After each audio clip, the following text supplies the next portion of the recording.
하나님 말씀은 신약성경 누가복음 8장 40절에서 56절까지 한 절씩 교독하도록 하겠습니다. 신약성경 105쪽에 있습니다. 제가 먼저 읽고 여러분들이 읽으시고 마지막 절만 같이 함께 읽겠습니다. 예수께서 돌아오심에 무리가 환영하니 이는 다 기다렸음이로라.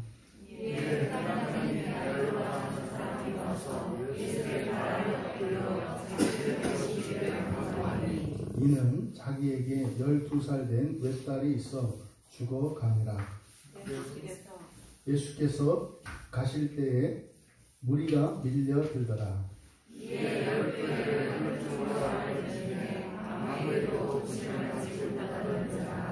예수의 뒤로 와서 그의 옷 가에 손을 대니 혈루증이 즉시 그쳤더라.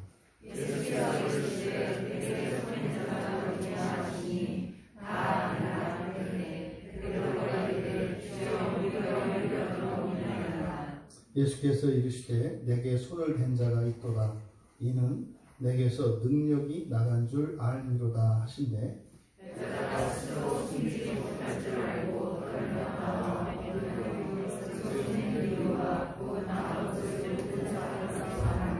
예수께서 이르시되 딸아 내 믿음이 너를 구원하였으니 평안히 가라 하시더라.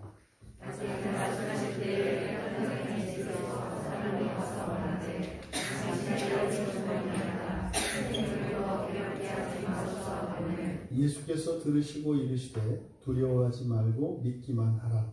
그리하면 딸이 구원을 얻으리라 하시고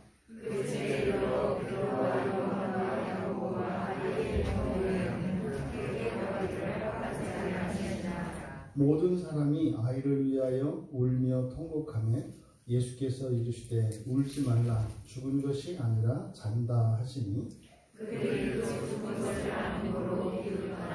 예수께서 아이의 손을 잡고 불러 이르시되 아이야 일어나라 하시니 그 영이 돌아와 아이가 곧 일어나거늘 예수께서 올 것을 주라 말씀하시니 그 부모가 놀라는지라. 예수께서 경고하사 이 일을 아무에게도 말하지 말라 하시니라. 아멘. 잠시 기도합니다. 진리의 영이신 성령님, 이 시간 하나님의 말씀이 진리로 저희들의 심령 안에 심겨지게 하옵소서. 그래서 생명의 열매로 백배나 맺게 하옵소서. 감사하며 예수님의 이름으로 기도하옵나이다. 주님의 이름으로 예배에 참석하신 여러분들을 환영하며 축복합니다. 또 화면상으로나마 함께하고 계신 우리 집사님들, 우리 지체들 동일한 복과 은혜가 이 시간 함께 우리 모두에게 허락될 줄 믿습니다. 설교의 제목은 환영하는 사람들입니다.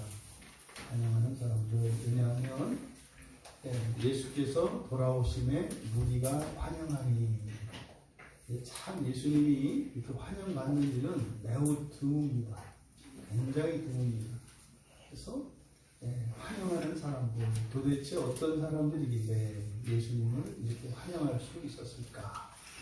여러분 평생에 여러분들이 언제나 주님을 환영하실 수 있는 여러분들 다 되시기 바랍니다. 주님을 환영한다는 게 뭡니까? 설교 듣는 것을 환영하시는 거예요. 성경 읽는 것을 환영하시는 거예요. 기도하는 것을 환영하시는 거예요. 그래서 여러분들의 삶 속에 이런저런 어려움이 있을 때 그래도 여러분을 이 세상에 불러주시고 또 여러분을 구원하신 주님을 환영하는 겁니다. 여러분 평생이 그런 환영하는 누리 되시기 바랍니다. 그런데 본문의 누리처럼 하지는 마시기 바랍니다. 왜냐하면 이제 뒤에 가보시면 53절에 그렇게 예수님을 환영했던 사람들이 또 비웃기도 합니다. 비웃기도 해요. 이렇게 비웃었다, 환영했다 이러는 사람들이 아니라 어떤 경우에도 변함없이 늘 환영하시는 여러분들 다 되시기 바랍니다. 사건의 개요는 그런 겁니다. 예수님께서 바다 건너편 이 거라사인들의 땅에서 군대 귀신 들린 사람을 고쳐주셨잖아요. 근데 그로 인해서 예수님은 환영받은 것이 아니라 오히려 배척을 받았습니다. 제발 떠나가 달라고 배척을 받았어요. 그래서 그들이 그 권유를 듣고 예수님의 뜻과는 다르게 무슨 말입니까? 더 그 지방에 있는 사람들을 구원해 주시기를 원했지만 그들이 원하지 않았기 때문에 그들의 말을 들어서 이제 배를 타고 유대인들이 거하는 반대편으로 이제 건너오신 것입니다. 그런데 이제 반대편에서는 예수님을 사람들이 기다리고 있었고 예수님이 돌아오시니 그들이 환영했습니다. 그때 많은 사람들이 예수님을 환영하였는데 그때 유대인들의 회당장인 야이로라고 하는 사람이 예수님께 와서 도움을 청했습니다. 여기서 회당장이라고 하는 것은 지금으로 말하면 교회 수석 장로 뭐 이렇게 생각하시면 돼요. 이 회당장이라는 사람은 우리의 교회와 같은 유대인들의 교회 이렇게 생각하시면 됩니다. 그 교회 전체를 관리 감독하고 또 이제 설교자들을 청빙하고 또 예배 순서를 결정하고 하는 사람이에요. 이 사람은 그 지역에서 존경을 받는 사람이죠. 그런 야이로가 예수님께 도움을 청하러 왔습니다. 그런데 그 야이로라고 하는 이 회당장이 예수님께 도움을 청하러 나온 이유가 무엇이냐면 그가 12살 난 딸 하나가 있었는데 12살 먹었는데 낳자마자부터 계속 아픈 거예요. 지금 우리말 성경에는 오역이 되어 있습니다. 42절에 보면 그냥 12살 난 된 외딸이 있다. 그리고 죽어간다. 이렇게 해서 본문의 의도가 잘 드러나지 않습니다. 굉장히 이것은 중요한 실수입니다. 왜냐하면 뒤에 있는 혈루병 걸린 여인과 관계에 있기 때문에 그래요. 그래서 원문은 이걸 두 문장으로 되어 있는데 회당장은 12년 동안 딸 하나만 얻었다. 이렇게 되어 있어요. 12년 동안 다른 아이는 낳은 적이 없어요. 딱 하나, 딸 하나를 낳았다. 그리고 그 딸이 12년 동안 계속 앓고 있었다. 미완료 시대로 되어 있습니다. 그러니까요, 회당장으로서 유대인들에게 존경을 받는 사람인데요. 이때 당시의 유대인들은 자녀가 많은 것은 하나님으로부터 받은 복의 첫 번째 조건입니다. 그런데 아들도 없어요. 딸입니다. 12년 동안 이 딸 하나를 낳았는데 낳자마자부터 이 아이가 계속 아팠던 것 같아요. 그러니까 12년 동안 계속 시름시름 앓고 있습니다. 그런데 그가 회당장이에요. 지금 이 상황을 이렇게 누가가 자세하게 묘사하는 이유는 나오기가 굉장히 어려웠던 겁니다. 그러니까 회당장이니까 당당하게 나온 것이 아니라 회당장이었기 때문에 딸을 하나밖에 두지 못했고 그가 계속해서 아팠기 때문에 굉장히 떳떳하지 못한 회당장이라는 것을 누가는 나타내고 있어요. 그런 회당장이 그저 직무를 간신히 감당하던 사람이에요. 그가 예수님께 나왔다는 겁니다. 그러니까요, 절대적인 절망의 상황에서 예수님 앞에 나왔다는 것을 42절에서 누가가 기록한 것이에요. 그래서 단순히 그 신상을 밝힌 것이 아니라 예수님 앞에 나오기가 굉장히 어려운 상황이었지만 절대적인 상황이었기 때문에 간절한 마음으로 나왔다. 이것은 뒤에 나오는 혈루증 걸린 여인이나 강 건너편에서 군대 귀신 들렸던 사람이나 다 같은 상황입니다. 사람들이 그러자 회당장의 집으로 예수님을 모시고 갈 때 이제 12년 전부터 혈루증을 앓으며 소문난 의사를 찾아다녔지만 치료할 수 없었던 한 여인이 예수님의 옷자락을 만지자마자 즉시 낫는 기적이 일어났습니다. 누가는 그 병을 낳은 그 여인의 고백을 아팡겔로라는 말로 나타내요. 그러니까 이 여인이 47절에 마라니 되어 있지 않습니까? 47절의 맨 끝에 마라니, 이 마라니라고 하는 이 말, 이게 이제 사실 사람들에게 복음을 전파하는 것과 같은 의미로 이렇게 사용을 한 겁니다. 그때 예수님께서 그 여인이 치료된 것을 뭐라고 말씀을 하셨냐면 너의 믿음이 너를 구원했다. 이상한 얘기입니다. 지금 혈루병이 고쳐졌는데 그것을 사실 내용을 보면 예수님의 능력이 흘러가서 능력이 병을 고쳤어요. 근데 병 고친 것에 대해서 말씀하시는 것이 아니라 내 믿음이 너를 구원했다라고 해요. 그런데 여기서 구원했다는 말은 완료형으로 되어 있습니다. 무슨 말이냐면 병을 고침받기 전에 먼저 구원을 받았다는 거예요. 그러니까 이 혈병 걸린 여인이 예수님께 올 때 믿음이 있었고 그 믿음으로 구원을 받았고 구원을 받았기 때문에 예수님의 옷가를 만졌을 때 예수님의 능력이 들어가서 그 여인을 고쳤다는 거예요. 지금 예수님이 이 혈루병 걸린 여인에게 하신 말씀은 뭐예요? 치료가 아니라 구원이 먼저고 구원이 중요하다고 말씀하신 거예요. 하지만 제자들은 여전히 이해하고 있지 못합니다. 이해는 고사하고 여전히 예수님께 이렇게 불평불만 입내밀고 있는 모습이에요. 그게 45절에 있는 내용이거든요. 예수님이 누가 내 옷을 만졌다 그러니까 사람들이 서로가 저는 아닙니다, 저는 아닙니다 이러는 장면이에요. 45절에. 그러니까 그걸 보다 못해 성질이 급한 베드로가 짜증을 내면서 예수님 이렇게 사람들이 많은데 그걸 다 할 수도 있지. 그걸 누가 만졌냐고 얘기를 하시나요? 이게 45절의 내용이에요. 그러니 예수님께서 그 여인이 예수님에게 다가올 때 그 믿음으로 이미 구원을 받았다는 이 말씀이 제자들에게는 이해되지도 않고 믿어지지도 않고 아무 의미도 없는 겁니다.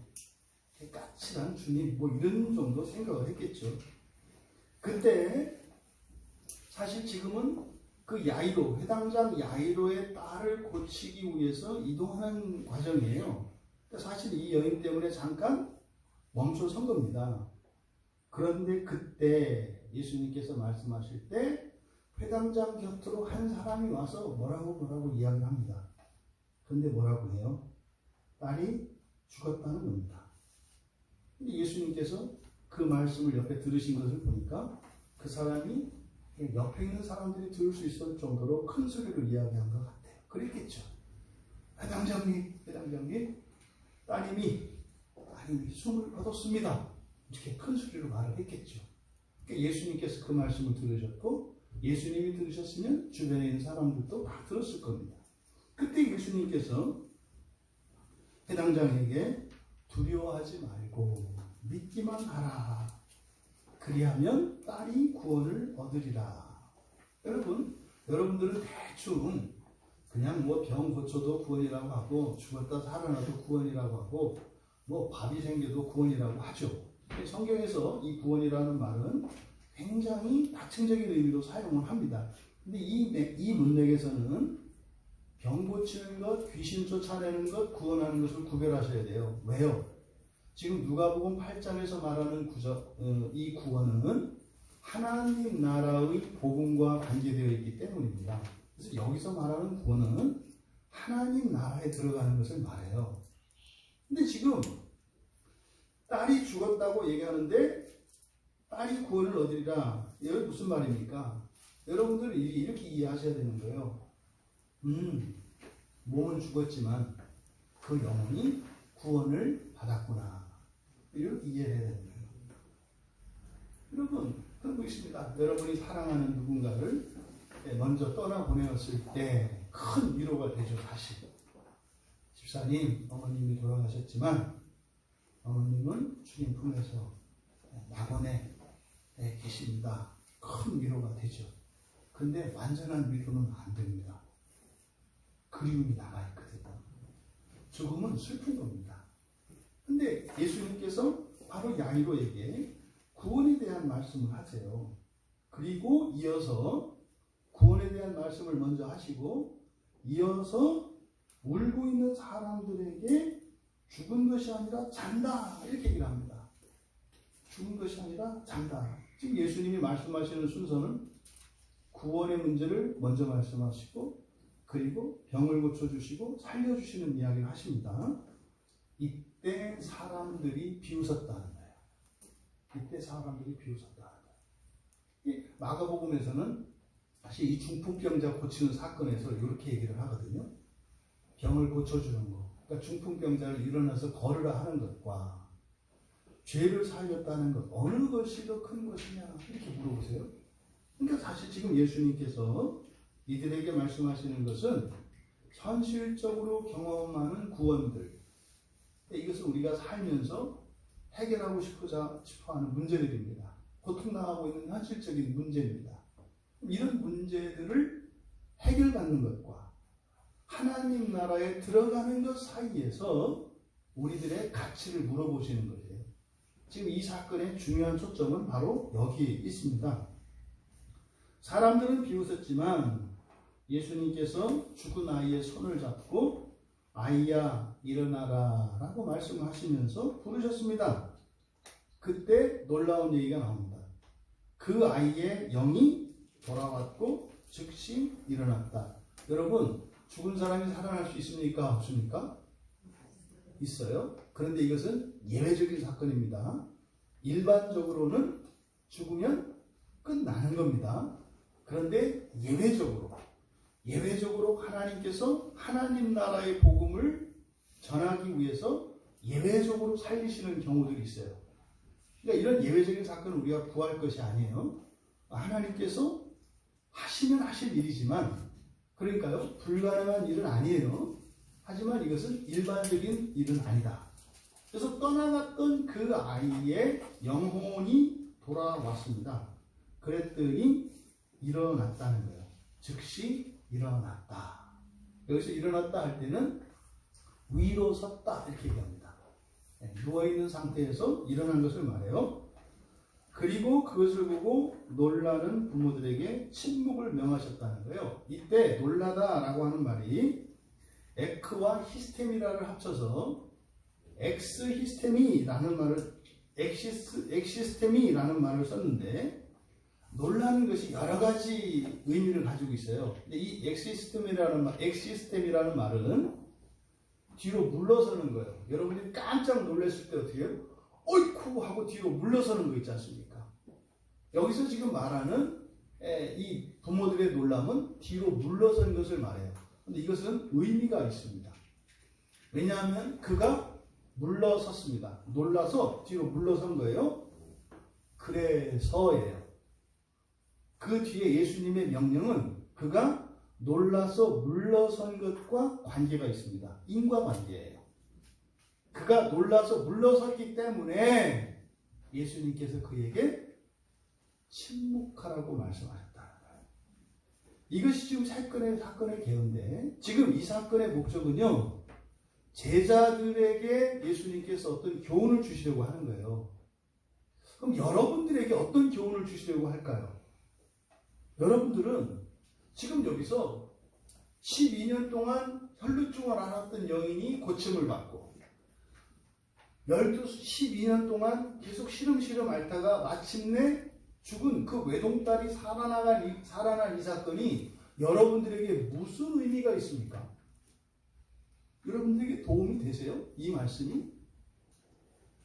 그냥 와, 예수님 대단하다. 그거는 여러분들이 뭐 대단하다 안 하셔도 대단하니까 상관이 없어요. 여러분에게 어떤 유익이 되냐고요. 사실 누가는 이 사건을 기록함으로써 예수님이 지금 제자들이 누굽니까? 시험에 빠져 있는 사람들이에요. 사도들이지만 지금 준비되는 중입니다. 말이 사도지 뭐 여러분보다 훨씬 못해요. 장담할 수 있어요. 여러분들보다 훨씬 못해요. 지금은 준비되는 중입니다. 준비되는 중. 그러면 과연 누가는 지금 이 사건을 통해서 제자들에게 어떤 교훈을 주려고 하는 것인가? 반대로 여러분들은 이것이 나에게 어떤 유익이 되는가? 여기 담겨있는 주님의 뜻은요, 여러분을 바꾸시려는 거예요. 여러분의 인생을 더 아름답고 더 행복하고 존귀하게 바꾸시려는 거예요. 더 나아가서 여러분의 본성을 그저 사람들 수준이 아니라 신적 상태에 이르는 그런 변화를 주시려고 하는 거예요. 그리고 그 가르침이 이 안에 있어요. 그러니까 단순한 이 사건에 대한 사실, 이것이 아니라 이것을 통해서 주시려고 하는 그 영적인 의미, 그 교훈을 여러분들이 다 받아들이실 수 있게 되기를 바랍니다. 지금 누가가 기록한 이 40절에서 56절까지의 이 사건은요, 바로 이 거라사인들이 살고 있는 바다 건너편에 군대 귀신 들린 자에게서 귀신을 쫓아냈던 사건과 대조를 시키고 있어요. 정반대의 대조. 그러니까 이게 지금 여기에 사용되는 단어들을 보면 의도적으로 두 사건을 대조하고 있습니다. 그럼 앞에 등장했던 그 등장인물이 누구예요? 군대 귀신 들린 자, 그리고 돼지떼였죠. 그 무리들이 있었지 않습니까? 그래서 야이로의 딸을 고치는 이 사건 안에 갑자기 중간 이야기가 끼어들어요. 혈루증 걸린 이야기가. 혈루증 걸린 여인은 누구예요? 부정한 여인이죠. 돼지떼는 누구예요? 부정한 짐승이죠. 그래서 이렇게 배치를 해놓은 겁니다. 그래서 이 사건에도 무리들이 있고, 그리고 야이로의 딸이 있고, 그리고 혈루증 걸린 여인이 있어요. 그러니까 이 등장인물들을 통해서 지금 대조를 통해 어떤 교훈을 주려고 하는 겁니다.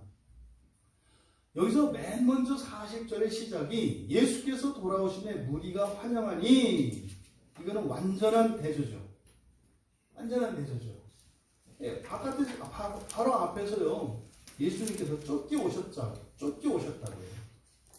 그리고 40절에 돌아오심에 라는 말 있지 않습니까? 돌아오심에. 근데 바로 앞에 39절에 집으로 돌아가. 똑같은 단어예요. 여기서 돌아오다 라고 하는 이 말이.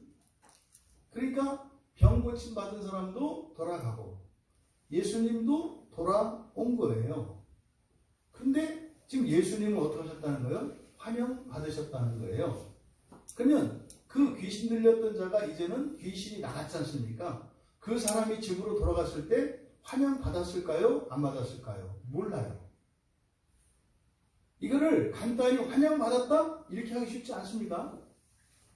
만약에 좀 비유를 들으면 기분 나쁠 것 같아서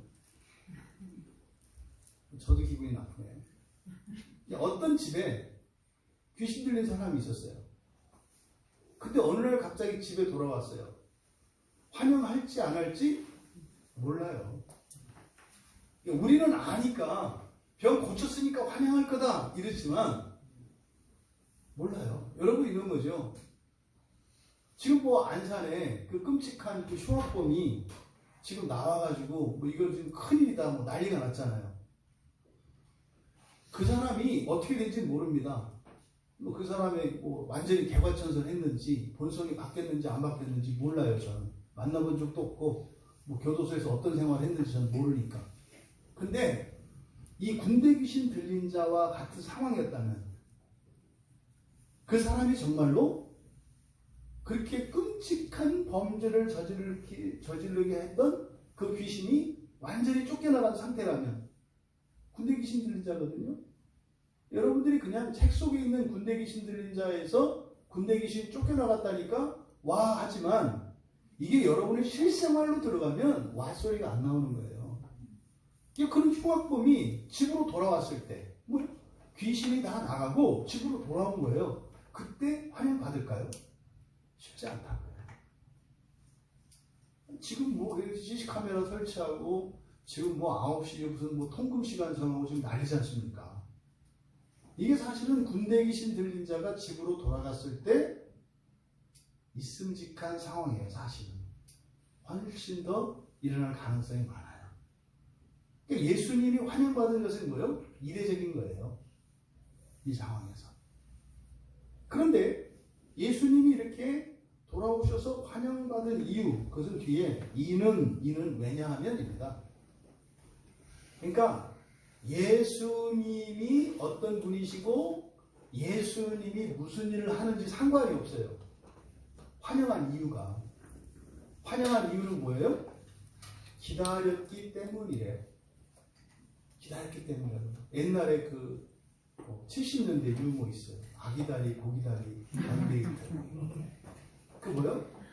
그냥 기다렸기 때문에 좋다 이거예요. 기다렸기 때문에. 그러니까 예수님을 환영한 이유가 뭐예요? 그러니까 기다리다가 목이 빠져나고 기다리는데 오니까 이제 더 이상 기다리지 않게 되어서 좋았다 이 말이에요. 그래서 처음에 우리가 예수님을 환영해야 되겠습니다만 그 사람들처럼 환영해서는 안 되겠습니다. 말씀드렸던 이유예요. 이들의 환영은 우리가 생각하는 환영과 좀 다르다. 지금 여기에서 그 말씀을 받아들이다. 여기 보면 이제 환영을 했거든요. 환영을 했는데 이때 회당장인 야이로라는 사람이 예수님의 발 앞에 오시기를 간구했지 않습니까? 간구했잖아요. 이게 부탁한 거예요. 와달라고. 그런데 여기서 지금 이 회당장이 한 행동을 보십시오. 와서 어떻게 했어요? 예수의 발 아래 엎드렸죠. 이게 앞에 28절에 한번 가보십시오. 28절에 가도 그 귀신 들린 자가 예수님 앞에 왔어요. 와서 이 귀신 들린 자도 엎드렸죠. 그러니까 귀신 들린 자도 엎드렸고요.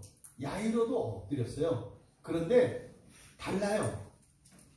귀신 들린 자는 어떻게 엎드렸습니까? 그냥 그 앞에 엎드렸어요. 앞에는요 어딘지 몰라요.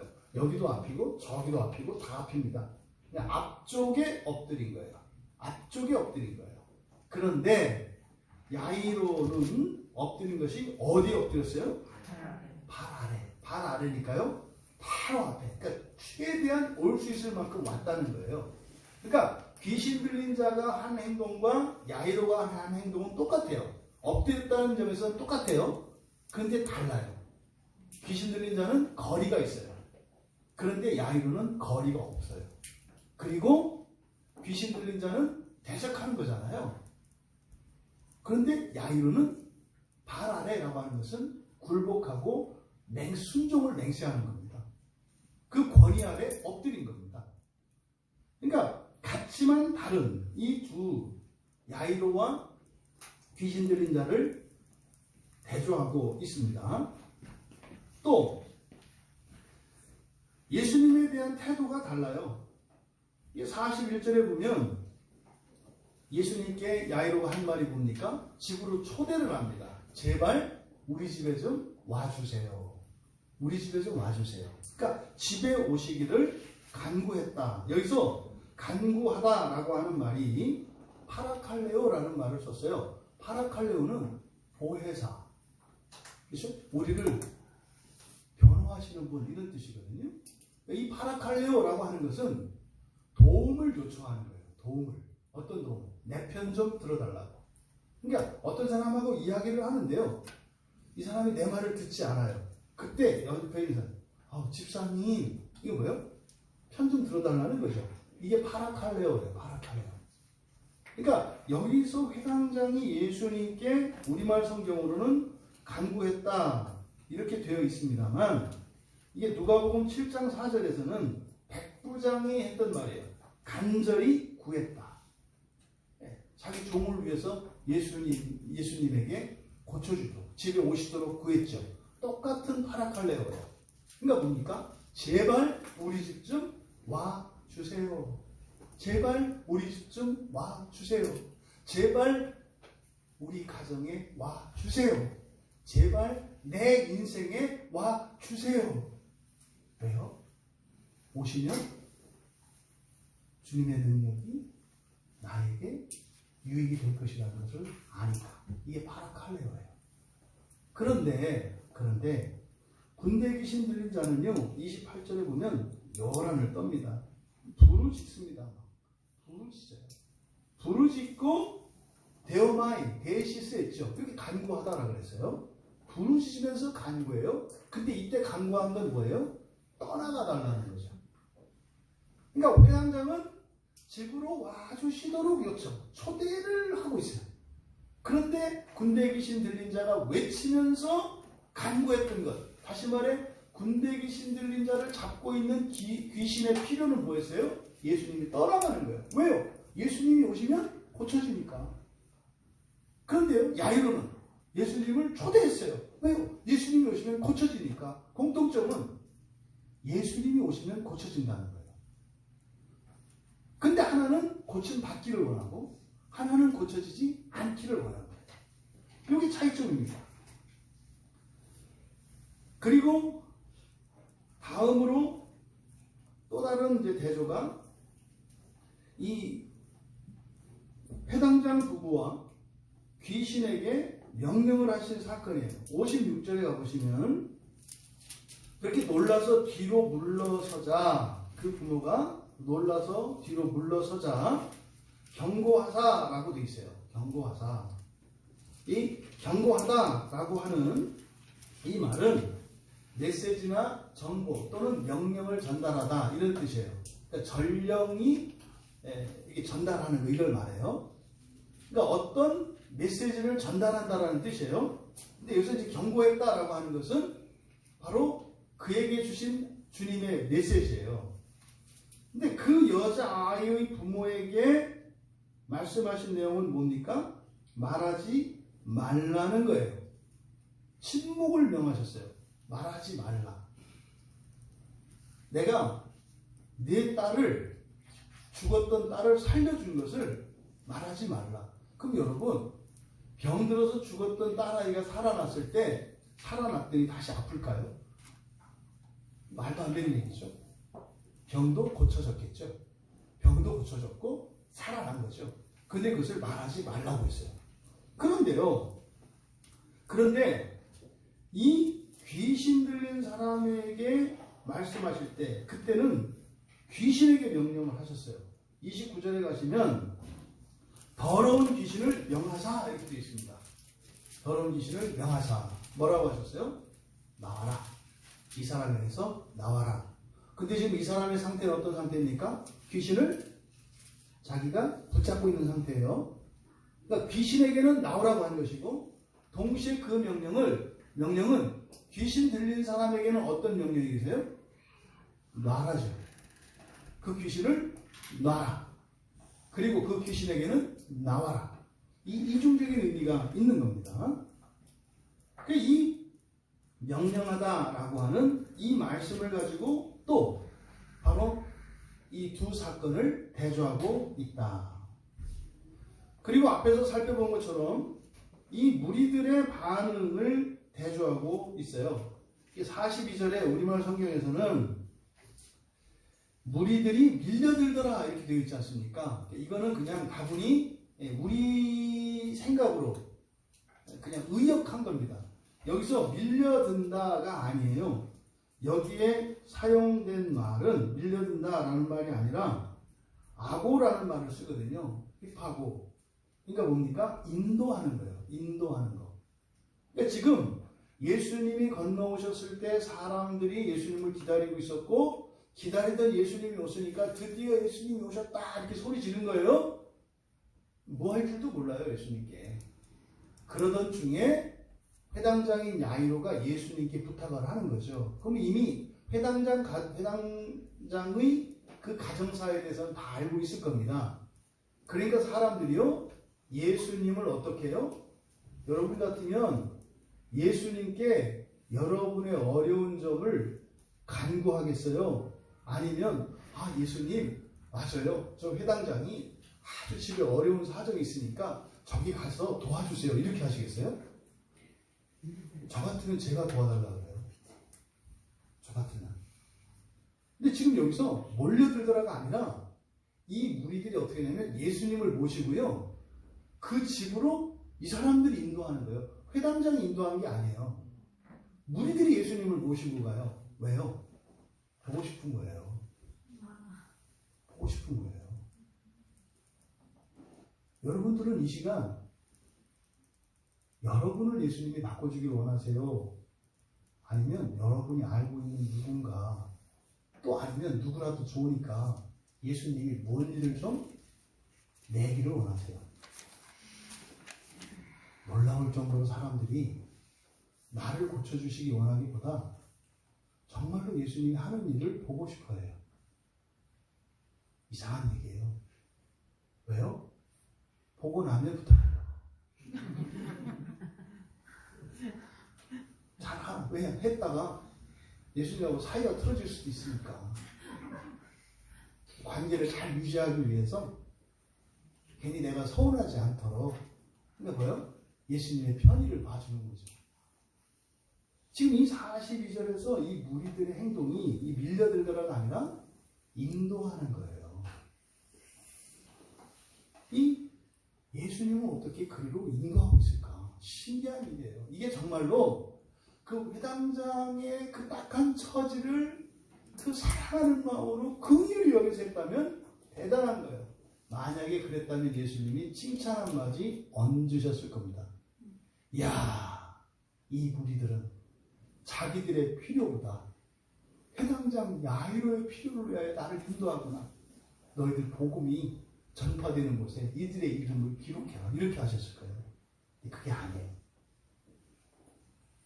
자기에게 지금 구원이 필요한 줄도 모르고 지금 예수님이 어떻게 하는지 보려고 회당장 집으로 인도하고 있는 무리들.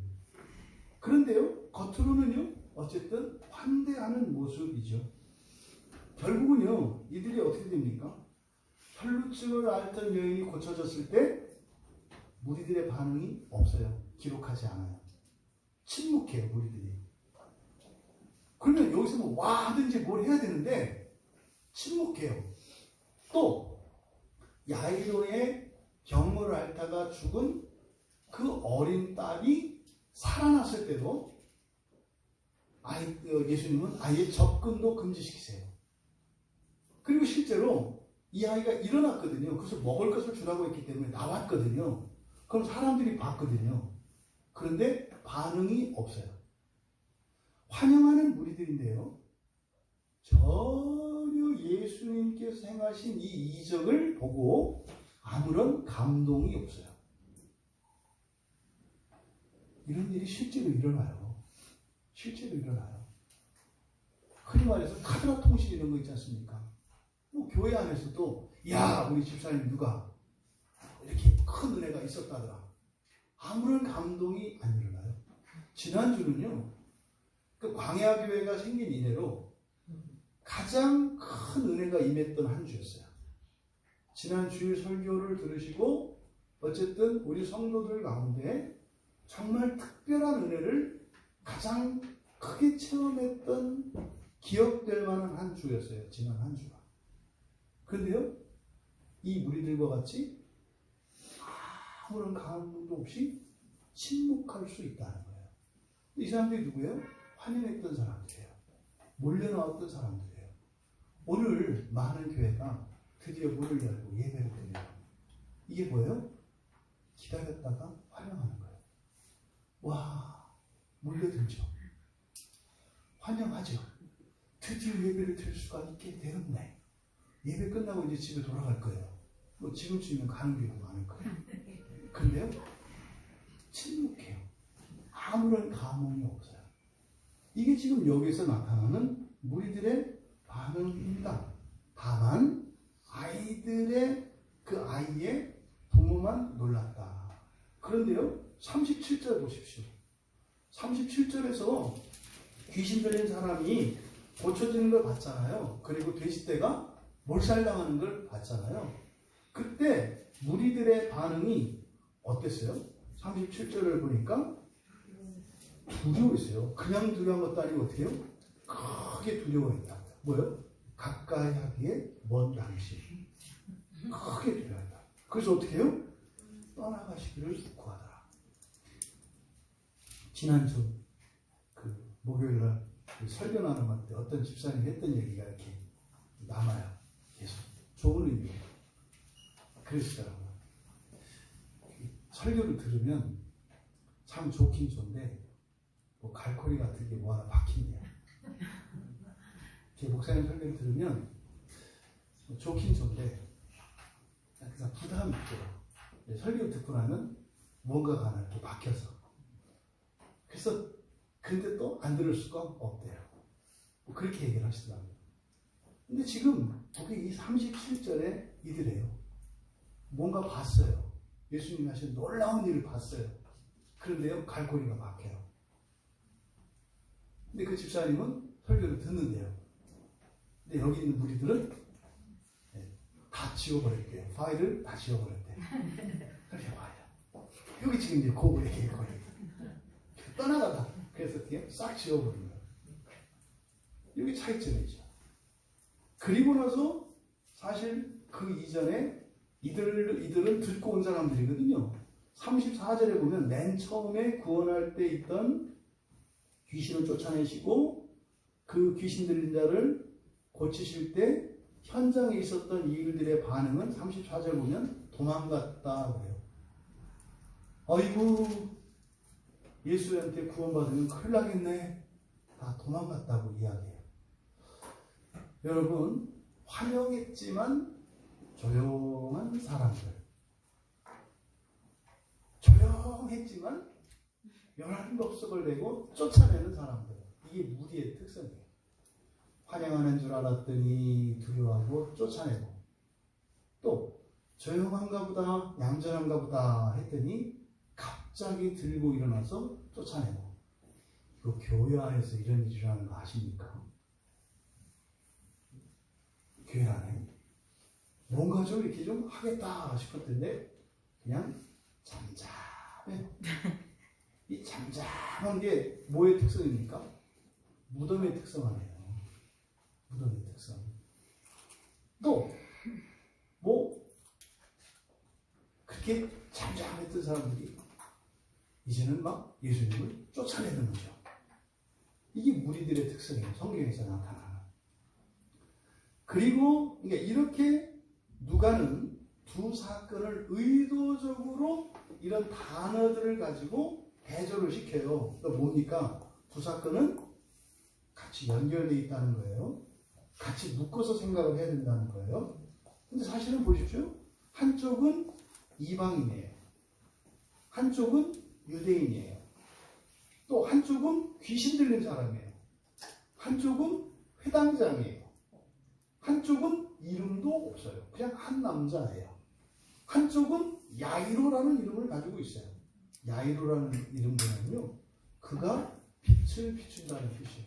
너희들 세상에 빛을 비추어라. 그러니까 뭐예요? 빛을 비추는 사람. 완벽한 대조죠. 이 둘을 의도적으로 완벽하게 대조하고 있어요. 그런데요, 이 두 사건이 공통점이 있다는 거예요. 공통점이 있다는 거예요. 지금 여기에서 일어나고는 있는 병 들고 죽고 또 귀신 들리고 하는 이 원인이 뭐예요? 영적인 거예요. 영적인 원인이에요. 또 이 사건에 등장하는 혈루병 걸린 여인과 이 야이로의 딸도 서로 다른 사건인데 원인이 같다는 거예요. 왜요? 이 아이가 태어난 게 12년 전이고요. 그때부터 아팠어요. 혈루증 걸린 여인도 12년 전부터 아팠어요. 이거는 분명 한날 한시에 같이 아프기 시작했다는 거예요. 둘은 묶여있다는 거예요. 야이로의 딸과 이 여인이 묶여있다는 거예요. 이 여인은요, 상당히 부자예요. 왜냐하면 12년 동안 의사는 다 찾아다녔다고 그래요. 여러분, 지금이야 보험이 있으니까 여러분들 치료를 받습니다만 불과 20-30년 전으로만 거슬러 올라가도요, 그냥 중병에 걸리면 집안이 패가망신했어요. 한 사람만 불치병에 걸리면 친정 시댁 할 거 없이 형제들까지 전부 다 망하는 일이 많았어요. 교통사고 한번 내거나 중병 걸리는 환자가 나오면 패가망신했죠. 지금은 보험이 있어서 그렇죠. 이때 당시에 여러분 12년 동안 불치병인 거예요. 그다음에 혈루증이 어떤 병인지 아시죠? 계속 하혈하는 거예요. 계속. 그럼 이게 보통 병입니까? 그러면은요, 엄청나게 영양 보충을 했을 거고요. 또 병원을 다니면 엄청나게 돈을 쓴 겁니다. 그러니까요, 상당한 부자였다고요. 그러니까요, 건강했을 거고요. 돈 잘 버는 여인이니까. 왜? 또 이 여인의 가족에 대해서 안 나와요. 그러니까요, 능력 있고, 열심 있고, 또 사람들로부터 존경받는 그런 사람이었을 거예요. 근데 어느 날 갑자기 폭삭 망한 거예요. 뭐 때문에? 병 때문에. 근데 원인도 몰라요.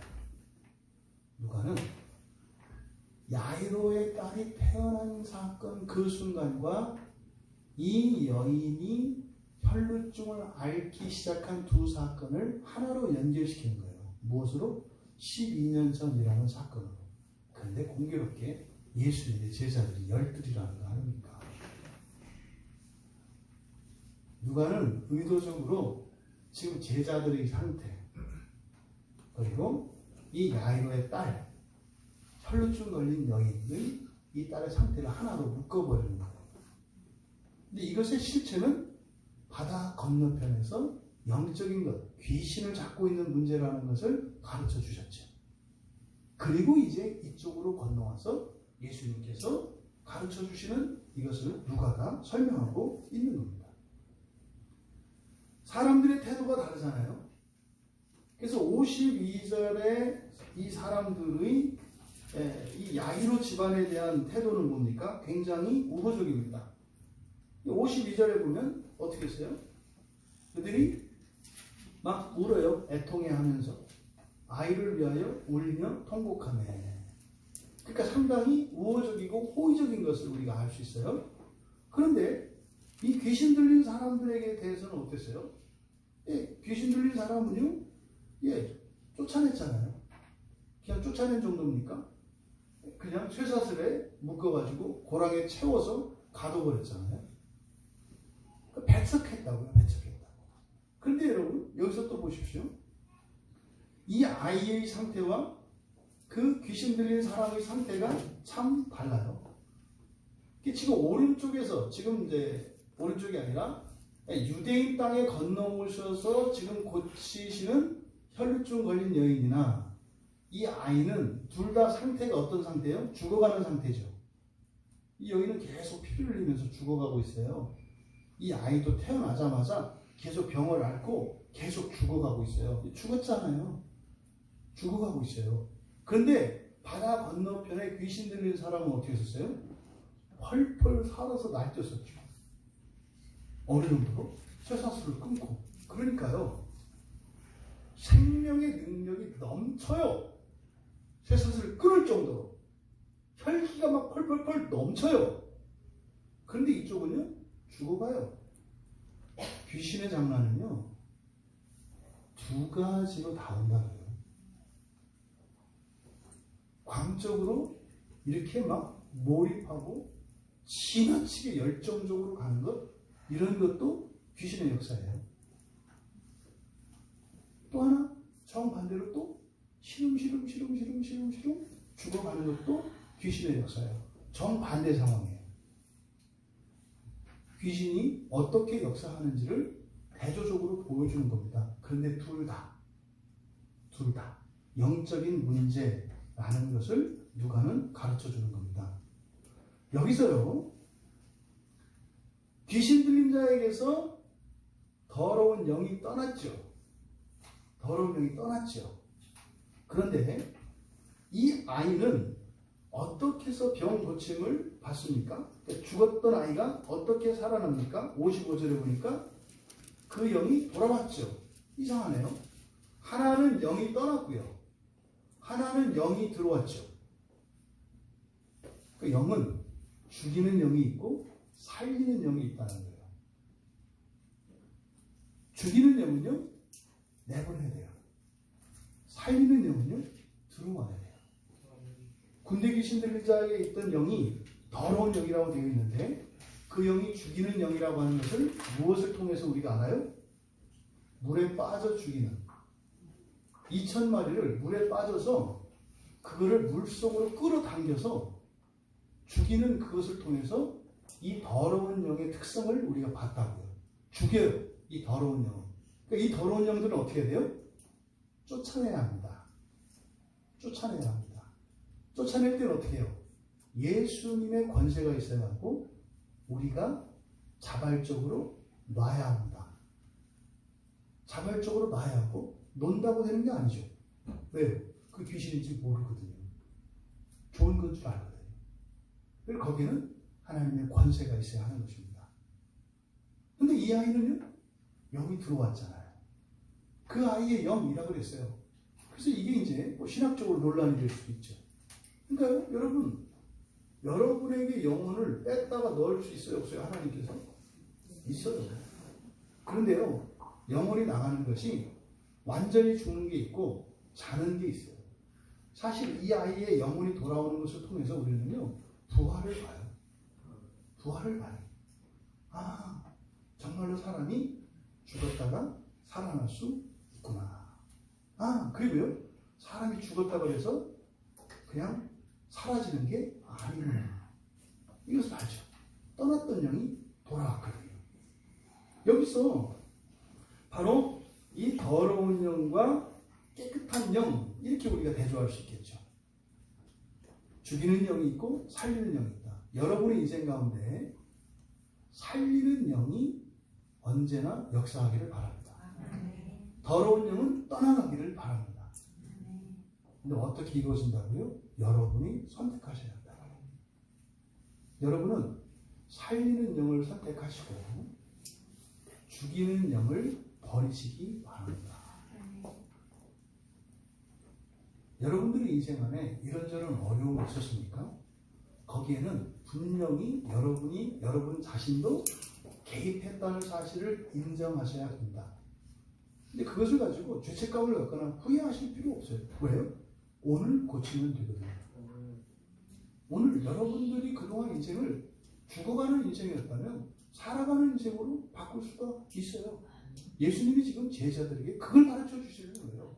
제자들아, 사랑하는 나 12제자들아, 내가 너희들에게 온 것은 그동안 너희들이 붙잡고 있던 죽이는 영을 내보내고 이제부터 너희들을 살리는 영으로, 뭡니까? 성령이시죠.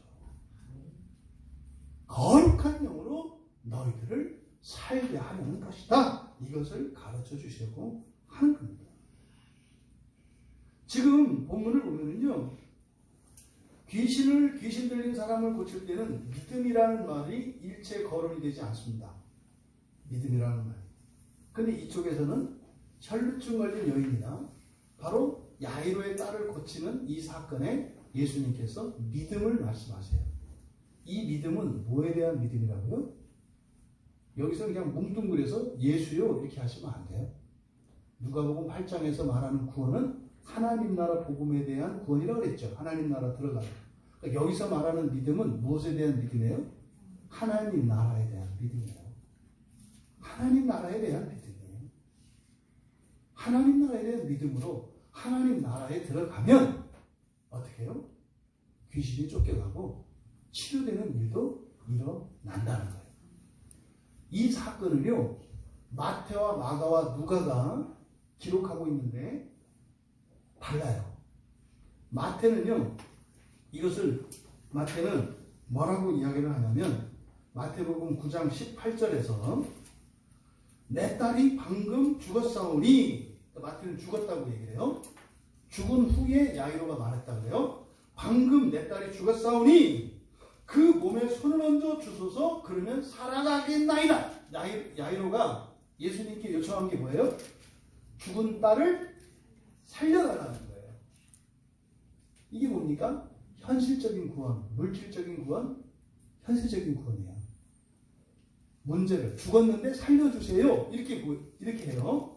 근데 이제 마가복음에 가면 진전이 일어납니다. 진전이 일어나요. 마가복음 5장 23절에 내 어린 딸이 죽게 되었사오니, 아직 안 죽었어요. 마가복음에서도 죽게 되었사오니 오셔서 그 위에 손을 얹으면, 두 가지를 얘기해요. 여기서는 구원을 받을 것입니다. 그리고 살 것입니다. 사는 것만이 아니라 구원의 문제를 얘기하는데 마가는 둘을 따로 얘기한다고요. 그러니까 어떤 의미예요? 일단 죽더라도 내 아이를 구원해 주십시오. 하나님 나라에 들어가게 해주십시오. 이 말이죠.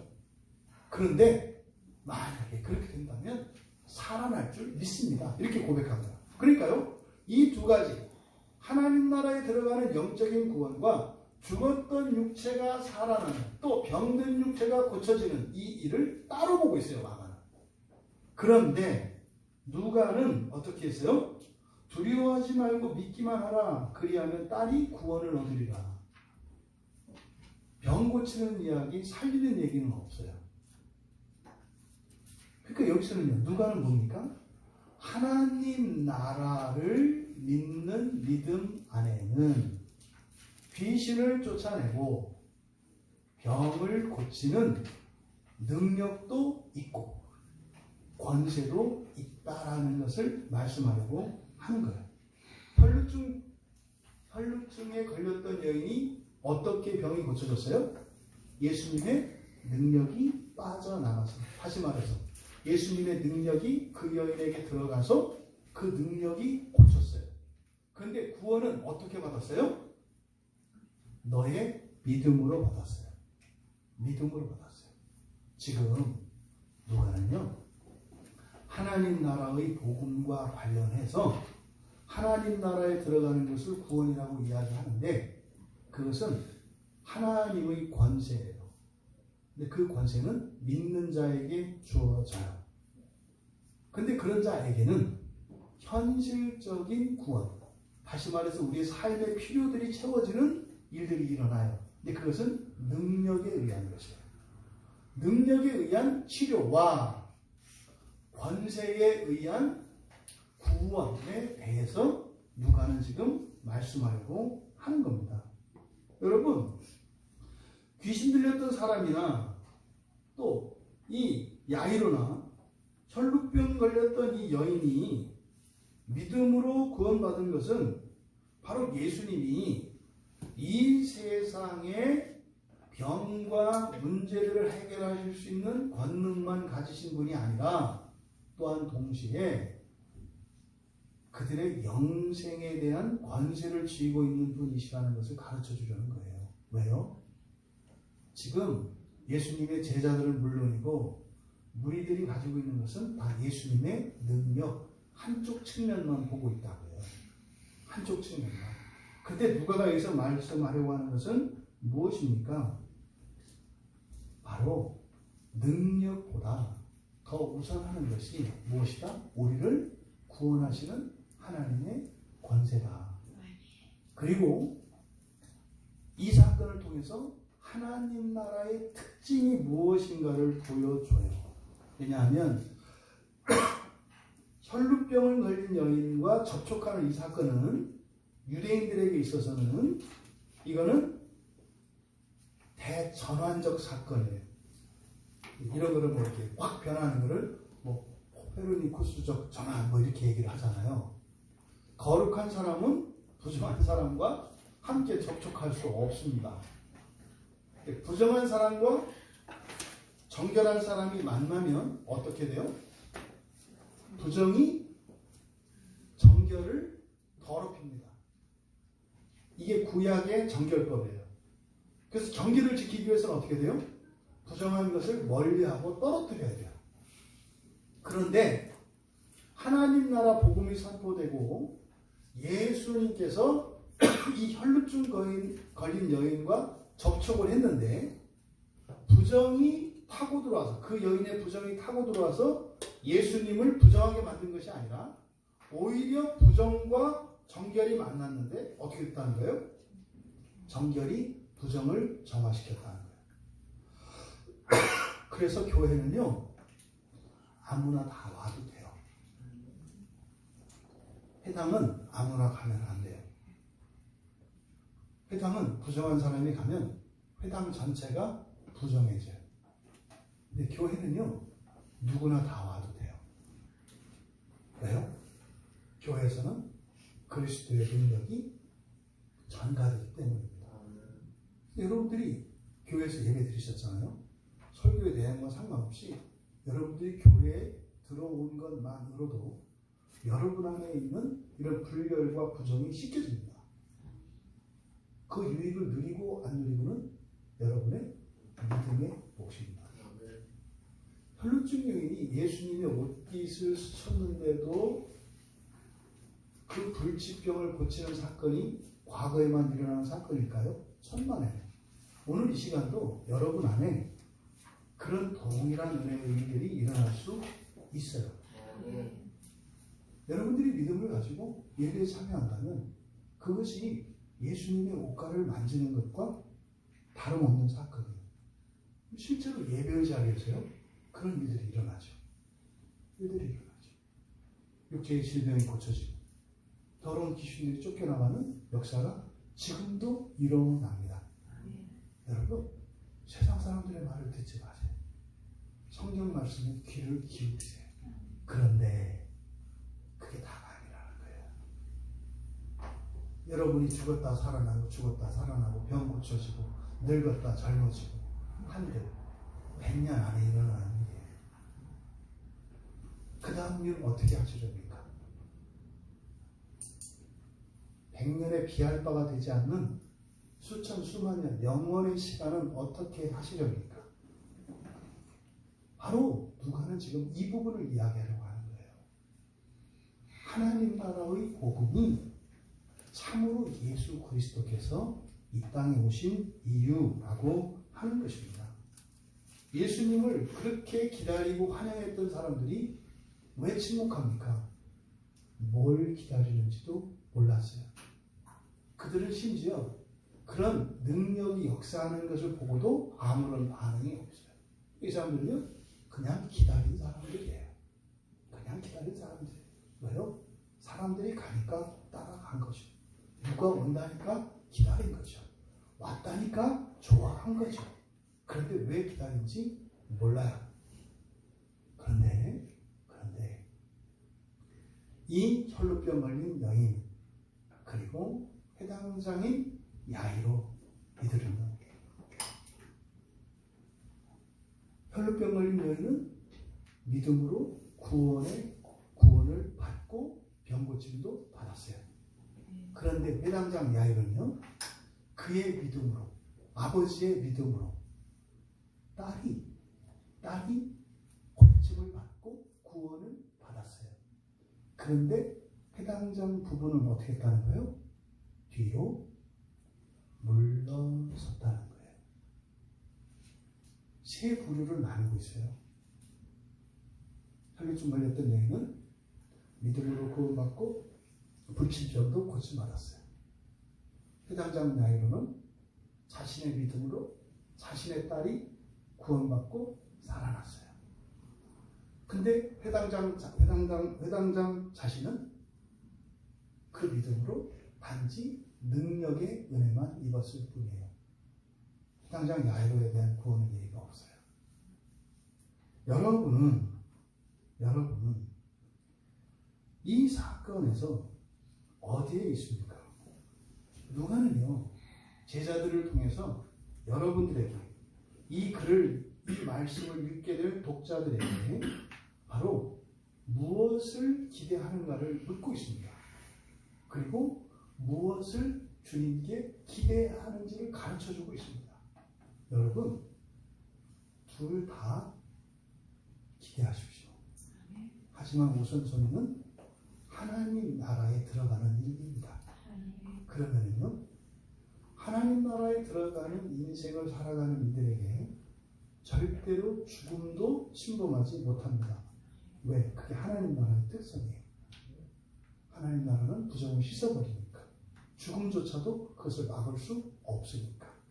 심지어 귀신들도 공존할 수 없어요. 왜요? 귀신들이 괴로워요. 여러분들이 예수를 믿고 살아가는 그 궁극의 구원, 그것은 하나님 나라에 들어가는 것이고, 그것은 예수 그리스도의 절대적인 권세 아래 있는 것입니다. 그런데 그리스도의 권세 아래는 권능도 있어서 그 권능으로 우리의 삶의 필요들이 채워지는 일들이 일어나요. 그런데 우리는 이 능력의 마음을 빼앗기기 쉽다. 제자들도 예외는 아니다. 누가의 말씀은 뭐예요? 권세를 바라봐라. 구원하시는 권세. 하나님 나라에 들어가게 하시는 절대적인 그 권세를 바라봐라. 우리가 소망해야 할 것이 무엇인지를 가르쳐 줍니다. 설교의 제목은 환영하는 사람들이었습니다. 껍질밖에 없는 사람들이죠. 환영하는 사람들이 아니라 여러분들이 예수 그리스도의 능력과 권세를 다 누리시는 복된 여러분들 다 되시길 바라는 이 누가의 간절한 기대가